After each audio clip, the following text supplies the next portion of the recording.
Welcome to QA focus. നമ്മൾ +1 first ചാപ്റ്ററാണ്, units and measurement ആണ്.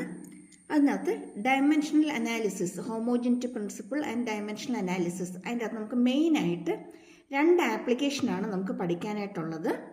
ഒന്ന്, തന്നിരിക്കുന്ന ഇക്വേഷൻ കറക്റ്റ് ആണോ എന്ന് ചെക്ക് ചെയ്യാനുള്ളത്, പിന്നൊന്ന് ഡയമെൻഷണൽ മെത്തേഡ് വെച്ചിട്ട് ഫിസിക്കൽ ക്വാണ്ടിറ്റീസിൻ്റെ എക്സ്പ്രഷൻ അല്ലെങ്കിൽ ഫോർമുല ഡിറൈവ് ചെയ്യാനായിട്ടുള്ളത്. അപ്പോൾ 2 എണ്ണമാണ് to check the correctness of the equation and also to derive the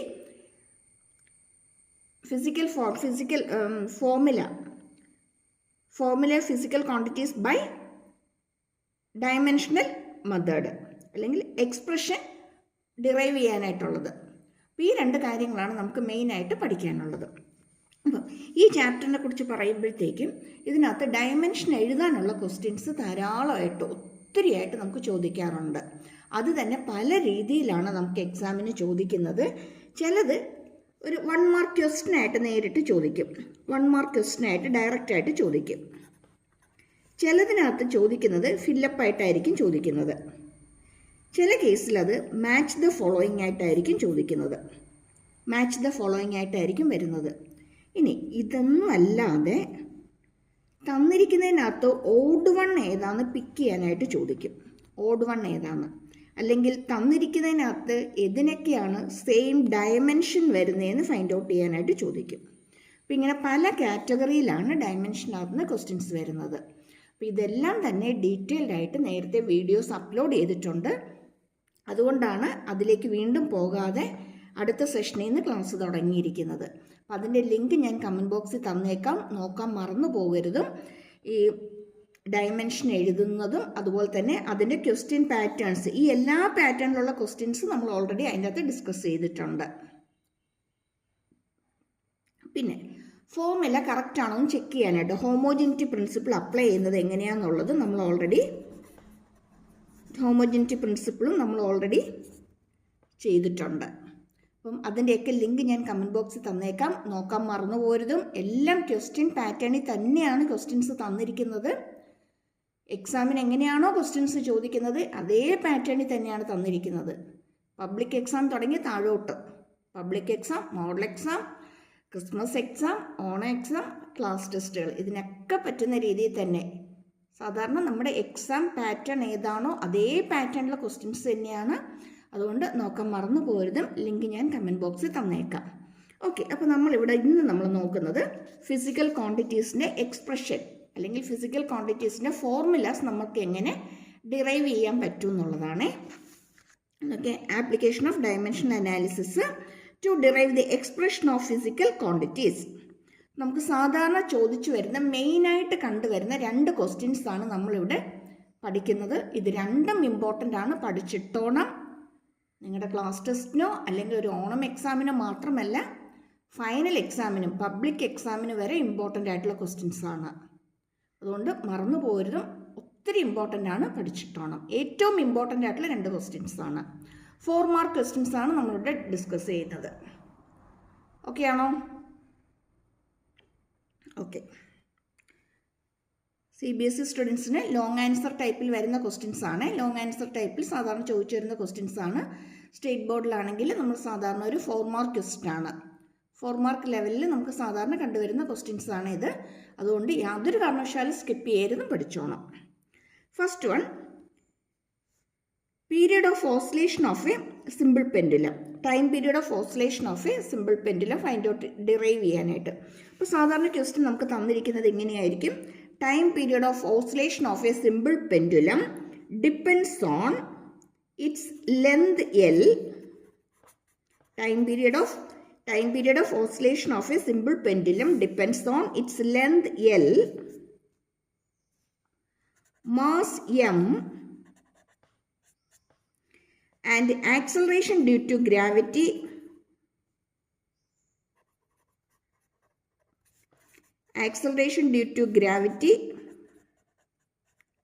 G. ഇത്രയും കാര്യങ്ങൾ നമുക്ക് ക്വസ്റ്റ്യനിൽ തന്നിട്ടുണ്ടാവും. എന്നിട്ട് ഫൈൻഡ് ഔട്ട് അല്ലെങ്കിൽ derive the expression of time period of oscillation by dimensional method എന്നായിരിക്കും നമുക്ക് ക്വസ്റ്റിനകത്ത് ചോദിച്ചിരിക്കുന്നത്. ക്ലിയർ ആയോ? ഇനി ഒരു സിമ്പിൾ പെൻഡിൽ എടുക്കുമ്പോഴത്തേക്കും അത് പ്രാക്ടിക്കൽ ചെയ്യാനുള്ളതാട്ടോ. എവിടെയെങ്കിലും അതൊന്ന് ഫിക്സ് ചെയ്തിട്ടുണ്ടാവും, ഒരു സ്ട്രിങ് വെച്ചിട്ട് ഒരു റോപ്പോ എന്തെങ്കിലും വെച്ചൊന്ന് ഫിക്സ് ചെയ്തിട്ടുണ്ടാവും. അറ്റത്തായിരിക്കും ഒരു ബോബ്. ഇതിനെ നമ്മൾ അങ്ങോട്ട് ഓസിലേറ്റ് ചെയ്യിക്കുന്നു. ഓസിലേറ്റ് ചെയ്യുമ്പോൾ അത് ടു ആൻഡ് ഫ്രോ ആയിട്ട് ഓസിലേറ്റ് ചെയ്തുകൊണ്ടിരിക്കും. അപ്പം ഒരു കംപ്ലീറ്റ് ഓസിലേഷൻ എടുക്കുന്ന ടൈമിനെയാണ് എന്തെന്ന് പറയുന്നത്? ടൈം പീരീഡ് എന്ന് പറയുന്നത്. അല്ലെങ്കിൽ സെൻറ്ററിൽ നിന്ന് സ്റ്റാർട്ട് ചെയ്ത് ഇങ്ങോട്ട് പോയി തിരിച്ചിങ്ങ് വന്നു ഇവിടെ തിരിച്ചെത്തുന്ന വരെയുള്ള ടൈമിനെയാണ് എന്തെന്ന് പറയുന്നത്? Time period of oscillation. അപ്പം അതിൻ്റെ എക്സ്പ്രഷൻ ഫൈൻഡ് ഔട്ട് ചെയ്യാനാണ് നമുക്കിവിടെ ക്വസ്റ്റ്യൻ ചോദിച്ചിരിക്കുന്നത്. ക്ലിയർ ആയോ? ക്ലിയർ? ഓക്കെ, അതെങ്ങനെയാണ് നമുക്ക് ചെയ്യുന്നതെന്ന് നോക്കാം. നമ്മൾ ആദ്യം ചെയ്യേണ്ടത് എന്താണെന്ന് വെച്ചാൽ ഫൈൻഡ് ഔട്ട് ചെയ്യേണ്ടത് ആരെയാണോ അത് ആദ്യം എഴുതുക. അത് എന്തിനൊക്കെ പ്രൊപ്പോർഷണലാണ്? ലെന്തിന് പ്രൊപ്പോർഷണലാണ്. ലെന്ത് L² ആണോ, L³ ആണോ, L⁻² ആണോ, L⁻1 ആണോ എന്നൊന്നും നമുക്കറിയില്ല. അപ്പോൾ നമ്മൾ അതിനൊരു A കൊടുത്തു. മാസിന് പ്രൊപ്പോർഷണലാണ്, അതിൻ്റെയും പവർ നമുക്കറിയില്ല, B എഴുതി. ആക്സലറേഷൻ ഡ്യൂ ടു ഗ്രാവിറ്റിക്ക് പ്രൊപ്പോർഷണലാണ്, പവർ C എഴുതി. ഈ പവറുകൾ ABC ഒക്കെ എന്താണെന്നൊന്നും നമുക്കറിയില്ല, അത് നമുക്ക് ഫൈൻഡ് ഔട്ട് ചെയ്യണം. ഇനി പ്രൊപ്പോർഷണാലിറ്റി എവിടെ മാറ്റാനും നമ്മൾ അവിടെ ഒരു K കൊടുക്കും, ഒരു constant. L⁻A, M⁻B, G⁻C.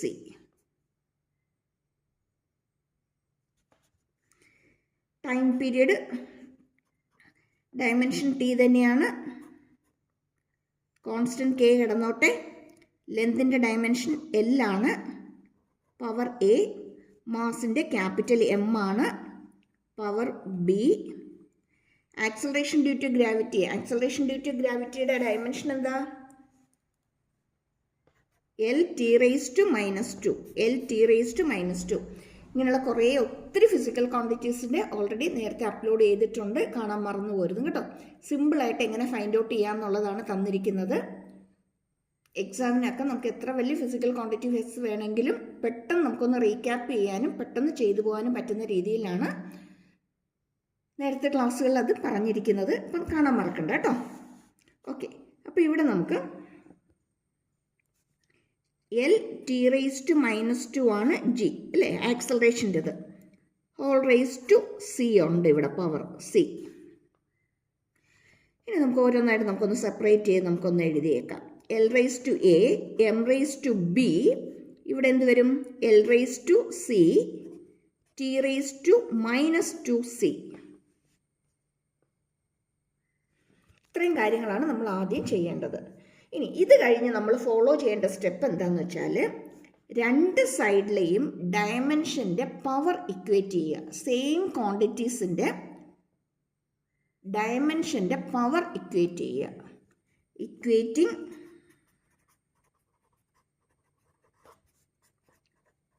power of same dimension on both side.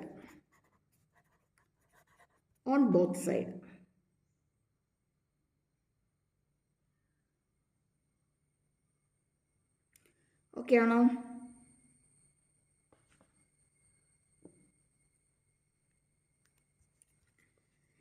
ഇനി നമ്മളിവിടെ ടൈമിൻ്റെ എടുക്കുക.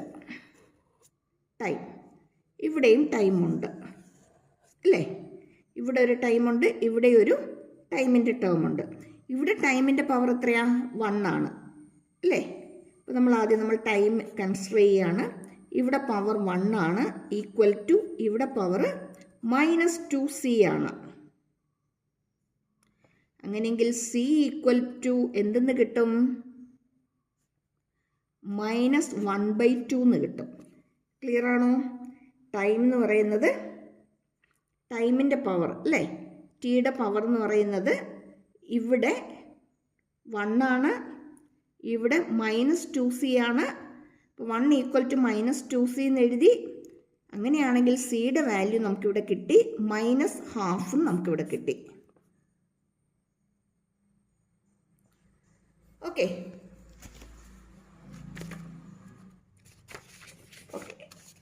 നെക്സ്റ്റ് നമുക്കിവിടെ മാസിൻ്റെ ഡയമെൻഷൻ എടുത്ത് നോക്കാം.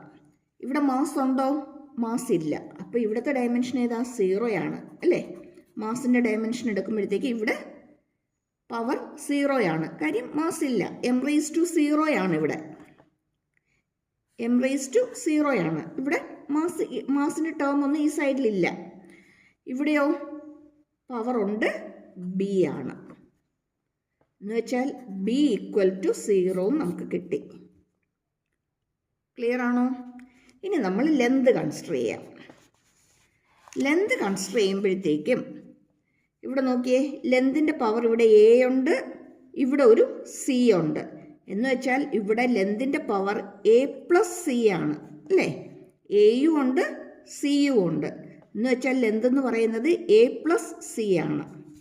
ഇനി ഈ ഇവിടെ ടൈം മാത്രമേ ഉള്ളൂ, ഇവിടെ ലെന്ത് ഇല്ല. അപ്പോൾ അതിൻ്റെ പവർ നമുക്ക് എന്തായിട്ട് എടുക്കാം? 0 ആയിട്ട് എടുക്കാം. ഇവിടെ ലെന്തിന് ആരൊക്കെയാണ് ഉള്ളത്? a+c ആണ്. ദാറ്റ് = a+c എന്ന് പറയുന്നത് നമുക്ക് ഇവിടെ ഓൾറെഡി കിട്ടിയിട്ടുണ്ട്, -½ ആണ് അല്ലേ? ദാറ്റ് മീൻസ് a = എന്തെന്ന് കിട്ടും? +½ എന്ന് കിട്ടും. ശരിയല്ലേ? a = +½ എന്ന് കിട്ടും. കാര്യം എന്താ? a + -½ = 0 ആണ് ഇവിടെ. a + -½ = 0. ദാറ്റ് മീൻസ് a = ½ ഇനി നമുക്ക് നമ്മുടെ പഴയ ഇക്വേഷനിലേക്ക് തിരിച്ചു വരാം. t = അല്ലേ? പഴയ ഇക്വേഷൻ നോക്കിക്കേ, എന്താ തന്നിരിക്കുന്നത്? t = k × L⁻A m⁻B g⁻C. That equal, ഇനി t = k × L⁻A വാല്യൂ നമുക്ക് എന്താ കിട്ടിയ ഇവിടെ? ½ അല്ലേ? L⁻½ m⁻B ആണ്. ബി എന്ന് പറയുന്നത് നമുക്കിവിടെ കിട്ടിയിരിക്കുന്ന 0 ആണ് അല്ലേ? b 0 ആണ്. എന്ന് വെച്ചാൽ ആരില്ല? എമ്മിൻ്റെ ടേം അതിൻ്റെ അകത്ത് ഇല്ലെന്നാണ് മീൻ ചെയ്യുന്നത്. ഇനി g⁻C ആണ്. സി നമുക്കിവിടെ കിട്ടിയത് -½ ആണ്.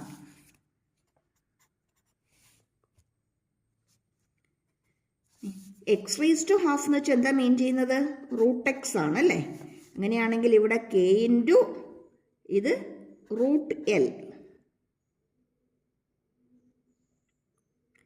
m⁻0, any number raised to 0 is equal to 1. Any number raised to 0 is equal to 1. അപ്പോൾ m⁻0യും 1 തന്നെയാണ്, നമുക്കത് എഴുതേണ്ട കാര്യമില്ല. ഇനി x⁻−1 എന്ന് വെച്ചാൽ 1/x ആണ്. അപ്പോൾ x⁻−½ 1/√x ആണ്. അങ്ങനെയെങ്കിൽ g⁻−½ 1/√g ആണ്. നമുക്ക് എന്തെഴുതാം? 1/√g എന്ന് എഴുതാം. അപ്പോൾ ടൈം പെൻഡുലത്തിൻ്റെ ഇക്വേഷൻ എന്തുവാ? k × √L/g. k × √L/g. Time period of oscillation of simple pendulum. Important ആണ്, സിമ്പിളാണ്, ചെയ്യാൻ വലിയ ബുദ്ധിമുട്ടൊന്നുമില്ല. ഒരു 2 പ്രാവശ്യം നിങ്ങൾ ചെയ്ത് പഠിച്ചു കഴിഞ്ഞാൽ ഇത് ഓക്കെ ആകും. +1 തുടങ്ങിയതല്ലേ ഉള്ളൂ. അപ്പം ആദ്യമായിട്ട് ഇതൊക്കെ പഠിക്കുമ്പോഴത്തേക്കും ഭയങ്കര പാടാണ്, ബുദ്ധിമുട്ടാണെന്നൊക്കെ തോന്നും. പക്ഷെ സിമ്പിളാണ്. കാര്യം ഇതിലും വലിയ വലിയ കാര്യങ്ങൾ ഇനി അങ്ങോട്ട് പഠിക്കാനും ഡിറൈവ് ചെയ്യാനും ചെയ്യാനും ഒക്കെ നമുക്കിനി അങ്ങോട്ട് കിടക്കുന്നതേ ഉള്ളൂ. ഇതൊക്കെ വെറും തുടക്കം മാത്രമാണ്. പേടിപ്പിക്കാൻ പറയുകയല്ല കേട്ടോ, ബോൾഡ് ആകാനായിട്ട് പറയുവാണേ. ഇനി ഇതുപോലുള്ള ഒത്തിരി കാര്യങ്ങൾ നമുക്ക് ചെയ്യാനും പഠിക്കാനും ഒക്കെ ഉണ്ട്. അപ്പോൾ അതൊക്കെ വെച്ച് നോക്കുമ്പോൾ ഇതൊക്കെ വെറും സിമ്പിളാണ്, വലിയ പ്രശ്നമൊന്നുമില്ല, നമുക്ക് പെട്ടെന്ന് പഠിച്ചു പോകാവുന്നതേ ഉള്ളൂ. ആദ്യം തന്നിരിക്കുന്ന പ്രൊപ്പോർഷണൽ ടു എന്തൊക്കെ തന്നിട്ടുണ്ടെന്ന് നോക്കുക. Length, mass, acceleration due to gravity. അപ്പോൾ LmG അതിനോരോ പവർ കൊടുത്ത് എഴുതുക. ഇനി അതിൻ്റെയൊക്കെ കറക്റ്റ് ഡയമെൻഷൻ എന്താണെന്നുള്ളത് എഴുതിയേക്കാം. ലെന്തിൻ്റെ L ആണ്, മാസിൻ്റെ M ആണ്, ആക്സലറേഷൻ ഡ്യൂ ടു ഗ്രാവിറ്റിയുടെ L⁻⁻2 ആണ്. പുറത്ത് പവർ കൊടുക്കാൻ വിട്ടുപോകരുത്. പിന്നെ ഈ പവറിനെയൊക്കെ നമ്മൾ അകത്തോട്ട് കൊടുത്ത് എഴുതുക. L⁻C T⁻−2c എന്ന് വരും. ഇനി 2 സൈഡിലെയും പവർ നമ്മൾ ഇക്വേറ്റ് ചെയ്യുക. ആദ്യം നമ്മൾ ടൈമിൻ്റെ എടുത്തു. ടൈമിൻ്റെ ഇവിടെ 1 ആണ്, ഇവിടെ നമുക്ക് -2c ആണ്. അപ്പോൾ 1 = -2c എന്ന് കിട്ടി. അതിൻ്റെ അകത്ത് നിന്ന് ആരെ കിട്ടി? സിയുടെ വാല്യൂ എന്താണെന്നുള്ളത് നമുക്കിവിടെ കിട്ടി. അടുത്ത നമുക്ക് എളുപ്പം എടുക്കാൻ പറ്റുന്നത് മാസാണ്. മാസിൻ്റെ ഇവിടെ 0 ആണ്, ഇവിടെ b ആണ്. 0 = b എന്ന് വരും. ദാറ്റ് മീൻസ് അവിടെ എന്തില്ല? ബിക്ക് വാല്യൂ ഇല്ല, b 0 ആണ്. പിന്നെ എടുക്കുന്നത് നമ്മൾ ലെന്തിൻ്റെ ഡയമെൻഷനാണ്. ലെന്തിൻ്റെ ഡയമെൻഷൻ എടുക്കുമ്പോഴത്തേക്ക് ഇവിടെ നോക്കിക്കേ, ഇവിടെ ഒരു a ഉണ്ട്, ഇവിടെ ഒരു c ഉണ്ട് അല്ലേ? ഇതാണ്ട് ഇവിടെ ഒരു a ടേം വരും, ഇവിടെ ഒരു c ടേം വരും. അപ്പോൾ a+c പവറിൽ വരുന്നുണ്ട് അല്ലേ? അപ്പോൾ a+c = 0 ആണ്. കാര്യം എന്താ 0 വരാൻ? ഇവിടെ ആരില്ല? ലെന്ത് ഇല്ല അല്ലേ? ലെഫ്റ്റ് ഹാൻഡ് സൈഡിൽ ലെന്ത് ഇല്ല, അതുകൊണ്ട് =0 എന്ന് എഴുതി. അപ്പോൾ a+c = 0. ഇനി സിയുടെ വാല്യൂ നമുക്ക് ഓൾറെഡി -½ കിട്ടിയിട്ടുണ്ട്. അങ്ങനെയെങ്കിൽ എയുടെ വാല്യൂ നമുക്ക് ½ കിട്ടി. a b c മൂന്നിൻ്റെയും വാല്യൂ നമുക്ക് കിട്ടിയിട്ടുണ്ട്. ഇനി നമ്മൾ എന്ത് ചെയ്യുക? ആ ഇക്വേഷനിലേക്ക് തിരിച്ചിട്ട് കൊടുക്കുക. അപ്പോൾ t = k × L⁴A m⁴B g⁴c എന്നുള്ളത് നമ്മൾ ആദ്യം എഴുതുക. എന്നിട്ട് ആ എയും ബിയും സിയും എന്തൊക്കെയാണെന്ന് ഇട്ട് കൊടുക്കുക. മൈനസ് വരുന്ന ടേംസ് ആണെങ്കിൽ ഡിനോമിനേറ്ററിൽ വരും, പ്ലസ് വരുന്നതൊക്കെ ന്യൂമറേറ്ററിൽ വരും. ഇനി ഹാഫൊക്കെ വരികയാണെങ്കിൽ അത് റൂട്ട് വാല്യൂ ആയിരിക്കും. അത് മാത്രം ഒന്ന് ശ്രദ്ധിച്ചിട്ട് ബാക്കി അങ്ങോട്ട് എഴുതിയാൽ മാത്രം മതി. ക്ലിയർ ആയോ? 4 മാർക്ക് നമ്മുടെ കയ്യിലിരിക്കും കേട്ടോ, വെറുതെ കളഞ്ഞേക്കരുതേ. അതുപോലെ തന്നെ ഇമ്പോർട്ടൻ്റ് ആയിട്ട് നമ്മൾ അറിഞ്ഞിരിക്കേണ്ട ഒരു ക്വസ്റ്റ്യനും കൂടിയുണ്ട്. Frequency of vibration of a string. ഒരു സ്ട്രെച്ച്ഡ് സ്ട്രിങ്ങിൻ്റെ frequency of vibration find out ചെയ്യാനായിട്ട് ചോദിക്കാറുണ്ട്. ഒരു സ്ട്രെച്ച്ഡ് സ്ട്രിങ് ആണ്, അതിൻ്റെ അകത്ത് നമ്മൾ മാസൊക്കെ അറ്റാച്ച് ചെയ്തിട്ടുണ്ട്, എന്നിട്ട് അത് വൈബ്രേറ്റ് ചെയ്യുന്നുണ്ട്. അങ്ങനെയാണെങ്കിൽ ആ ഫോഴ്സ് ഓഫ് ആ വൈബ്രേറ്റ് ചെയ്യുന്നതിൻ്റെ ഫ്രീക്വൻസി ഫൈൻഡ് ഔട്ട് ചെയ്യാനാണ് ക്വസ്റ്റ്യൻ ചോദിച്ചിരിക്കുന്നത്.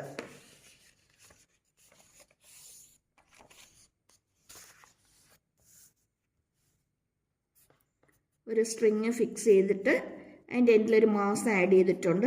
അപ്പോൾ ഈ മാസിൻ്റെ ഇത് കാരണം, ടെൻഷൻ കാരണം ഇത് വൈബ്രേറ്റ് ചെയ്യുന്നുണ്ട്. അപ്പോൾ അതിൻ്റെ frequency of vibration find out ചെയ്യാനാണ് ക്വസ്റ്റ്യൻ വന്നിരിക്കുന്നത്. അല്ലെങ്കിൽ 2 എൻഡിൽ നമ്മളൊരു സ്ട്രിങ് സ്ട്രെച്ച് ചെയ്തിട്ട് അതിനെ വൈബ്രേറ്റ് ചെയ്യിക്കുന്നു. അപ്പോൾ ഇവിടെ ഫ്രീക്വൻസി ഓഫ് വൈബ്രേഷൻ എന്താണെന്ന് ഫൈൻഡ് ഔട്ട് ചെയ്യാനാണ് ക്വസ്റ്റ്യൻ വന്നിരിക്കുന്നത്.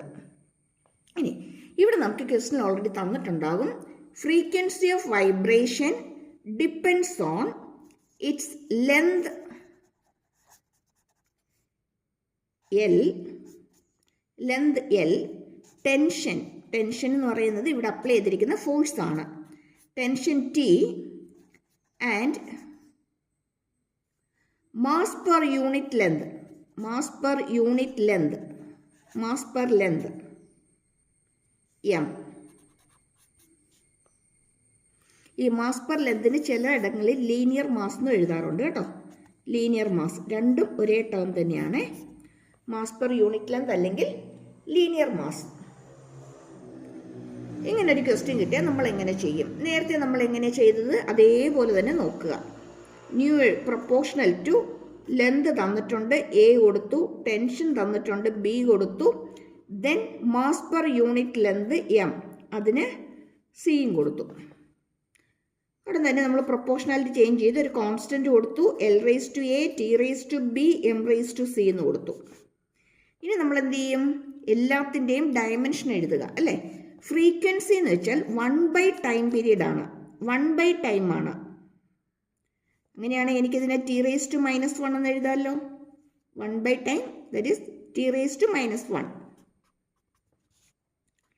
K × L⁴A. ടെൻഷൻ എന്ന് പറയുന്നത് ഫോഴ്സ് ആണെന്ന് പറഞ്ഞു അല്ലേ? ഫോഴ്സിൻ്റെ ഇക്വേഷൻ എല്ലാവർക്കും അറിയാമല്ലോ, MA മാസ് ഇൻറ്റു ആക്സലറേഷൻ. അങ്ങനെയാണെങ്കിൽ ഇവിടെ എന്ത് വരും?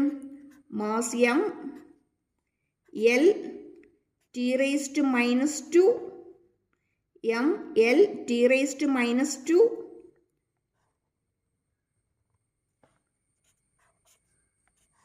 ഇതാണ് ആരുടെ ഡയമെൻഷൻ? ടെൻഷൻ്റെ ഡയമെൻഷൻ. അപ്പോൾ നമുക്കിവിടെ M L T⁻², പവറിൽ ആരുണ്ട്? whole⁻B ഉണ്ട് അല്ലേ? whole⁻B. ഇനി ഇവിടെ ആരാ? മാസ് അല്ല ഇത്, മാസ് പെർ യൂണിറ്റ് ലെന്ത് എന്ന് ക്വസ്റ്റിന് പറയുന്നുണ്ട്. മാസ് പെർ യൂണിറ്റ് ലെന്ത് എന്ന് വെച്ചാൽ ഈ മാസ് ബൈ ലെന്ത് ആണ്. മാസ് ബൈ ലെന്ത് ആണ്. Mass by length the whole raise to C എന്ന് വെച്ചാൽ എന്ത് വരും? M raise to C L raise to, വേണ്ട അത്രയ്ക്കും പോകണ്ട, നമുക്ക് ഇതിങ്ങനെ എഴുതാം. M by L the whole raise to C ആണ്. എം എൽ റേസ് ടു -1 എന്ന് എഴുതാമല്ലോ. എൽ മുകളിലേക്ക് എഴുതി M L raise to -1 whole raise to C. സിമ്പിളായില്ലേ?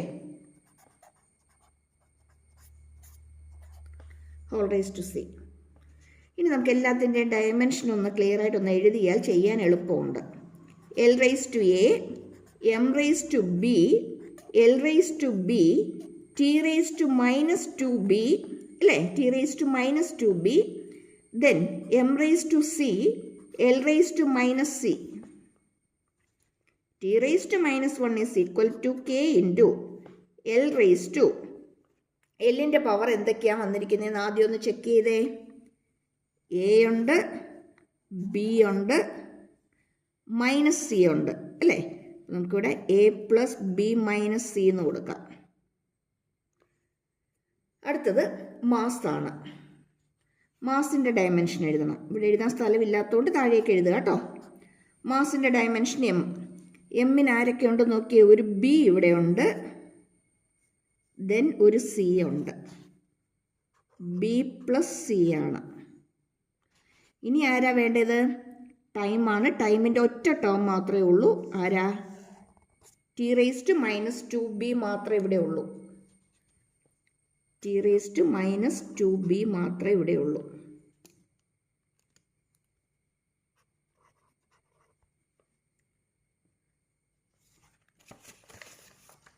Okay, അപ്പോൾ ഇതൊന്നും കൂടി ഒന്ന് ക്ലിയർ ആക്കി ഒന്ന് ഓർഡറിലൊന്ന് എഴുതിയേക്കാവേ.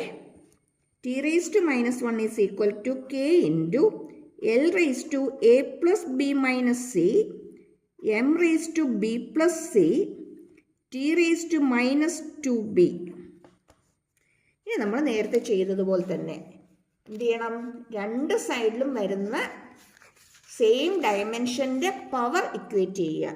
രണ്ട് സൈഡിലും വരുന്ന സെയിം ഡയമെൻഷൻ്റെ പവർ ഇക്വേറ്റ് ചെയ്യുക. വേണ്ടേ? Equating power of the same dimension on both side. Okay, ഒരെണ്ണം പഠിച്ചാൽ പിന്നെ ബാക്കിയുള്ളത് നമുക്ക് തന്നെ ചെയ്യാവുന്നതേ ഉള്ളൂ കേട്ടോ. ഇത്തിരി ഒന്ന് കെയർഫുള്ളായിട്ട് ചെയ്യണമെന്ന് മാത്രമേ ഉള്ളൂ. അപ്പോൾ നമുക്ക് എന്ത് ചെയ്യാം? ഇക്വേറ്റ് ചെയ്യാം അല്ലേ? Equating power of dimension on both side.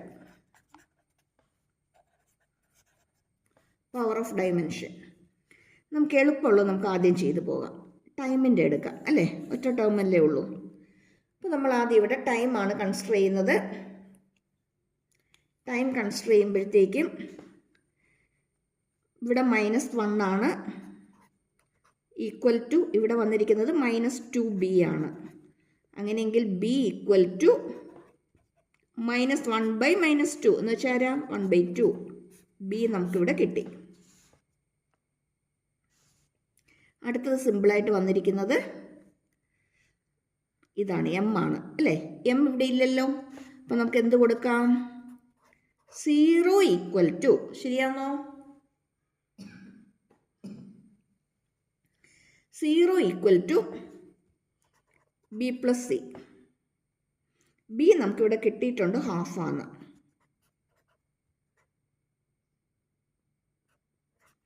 Half + c അല്ലെങ്കിൽ c ഈക്വൽ ടു എന്തെന്ന് കിട്ടി? c is equal to c equal to -1/2. c equal to -1/2. അടുത്ത നമുക്ക് ഇത്തിരി വലിയ ടേമാണ് a + b - c അല്ലേ? a + b - c. ഇവിടെ l ഇല്ല, അതുകൊണ്ട് നമുക്ക് 0 equal to a + b - c എന്ന് കൊടുക്കാം. ദാറ്റ് ഈക്വൽ a എന്താ നമുക്കറിയില്ല, ബിയുടെ വാല്യൂ ഹാഫാണ് നമുക്കിവിടെ കിട്ടി, മൈനസ് സിയുടെ വാല്യൂ -1/2 ആണ് അല്ലേ?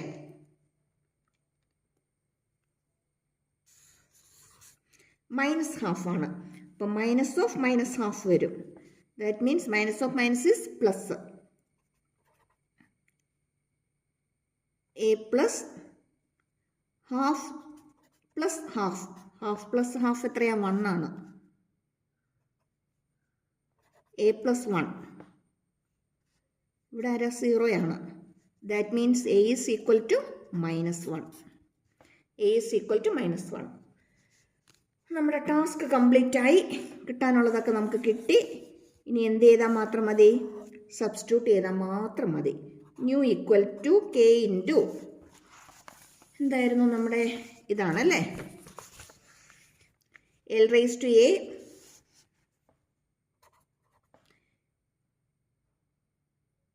ടെൻഷൻ ടി അല്ലേ, T raise to B mass per unit length M raise to C, K L raise to A. A നമുക്കിവിടെ കിട്ടിയിരിക്കുന്നത് -1 ആണ് അല്ലേ. T tension raise to B, B വന്നിരിക്കുന്നത് ഹാഫ് ആണ്. Mass per unit length M raise to C, C വന്നിരിക്കുന്നത് -1/2 ആണ്. -1/2 ആണ്. അങ്ങനെയെങ്കിൽ നമുക്കിതിനേക്ക് ഒന്ന് ഓർഡറാക്കാം. K X raise to -1 is 1/x. അങ്ങനെയാണെങ്കിൽ എൽ റേസ് ടു -1 എന്തായിരിക്കും? 1/l. k/l എന്ന് എഴുതാമല്ലോ. നമ്മൾ നേരത്തെ പറഞ്ഞു അല്ലേ, ടി റേസ് ടു ഹാഫ് എന്ന് പറയുന്നത് √t ആണ്. എക്സ് റേസ് ടു -1/2 എന്ന് പറയുന്നത് 1/√x ആണ്. അങ്ങനെയാണെങ്കിൽ ഇതെന്തായിരിക്കും?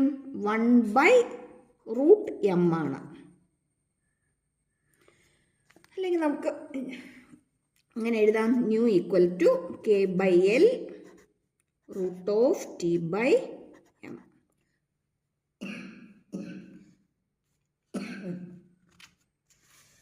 നോക്കിക്കേ ഒന്നും കൂടി ഒന്ന്.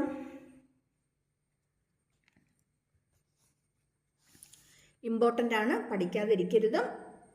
ഉറപ്പായിട്ട് എക്സാമിന് ഏതെങ്കിലും ഒന്ന് ചോദിക്കാറുള്ളതാണ്. ഓണം എക്സാമിന് എന്തായാലും നിങ്ങൾ ഉറപ്പിച്ചോളൂ ഇത്. ഓക്കെ. അപ്പോൾ എല്ലാ ക്ലാസ്സിലും പറയുന്നത് പോലെ ലൈക്ക് ചെയ്യാനും ഷെയർ ചെയ്യാനും സബ്സ്ക്രൈബ് ചെയ്യാനും മറന്നു പോകരുത്. ബാക്കി ടോപ്പിക്സിൻ്റെ ലിങ്ക് ഞാൻ കമൻറ്റ് ബോക്സിൽ തന്നേക്കാം, നോക്കാൻ മറന്നു പോകരുത് കേട്ടോ. ഈ ചാപ്റ്ററിനകത്തുള്ള ബാക്കി ടോപ്പിക്സിൻ്റെ ഇമ്പോർട്ടൻ്റ് ആയിട്ട് വരുന്നത്. Okay, thank you for watching.